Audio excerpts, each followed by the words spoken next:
ಸರಸ್ವತಿ ಸಮ್ಮಾನ್ ಪುರಸ್ಕೃತ ಭೈರಪ್ಪ ವಿಧಿವಶರಾಗಿದ್ದಾರೆ. ಹುಟ್ಟೂರು ಸಂತೇಶ್ ಶಿವರದಲ್ಲಿ ನೀರವ ಮೌನ ಆವರಿಸಿದೆ.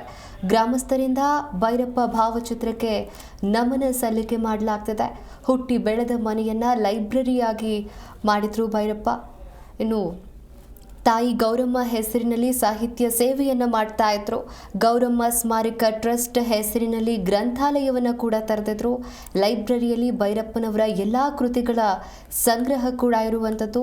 ರಾಜ್ಯದ ವಿವಿಧೆಡೆ ಸಿಕ್ಕಂತಹ ಪುರಸ್ಕಾರಗಳ ಸ್ಮರಣಿಕೆಗಳು ಕೂಡ ಗ್ರಂಥಾಲಯದಲ್ಲಿ ಸಂಗ್ರಹವಾಗಿದೆ. ಗ್ರಂಥಾಲಯದ ಸಮೀಪ ಶಾಮಿಯಾನವನ್ನು ಹಾಕಿ ಇದೀಗ ಸಕಲ ಸಿದ್ಧತೆಯನ್ನು ಮಾಡಿಕೊಳ್ಳಲಾಗಿದೆ.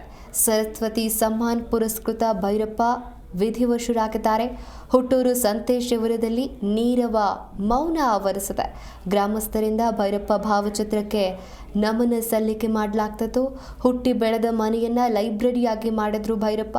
ಗೌರಮ್ಮ ಸ್ಮಾರಕ ಟ್ರಸ್ಟ್ ಹೆಸರಿನಲ್ಲಿ ಗ್ರಂಥಾಲಯವನ್ನು ಕೂಡ ಓಪನ್ ಮಾಡಿದ್ರು.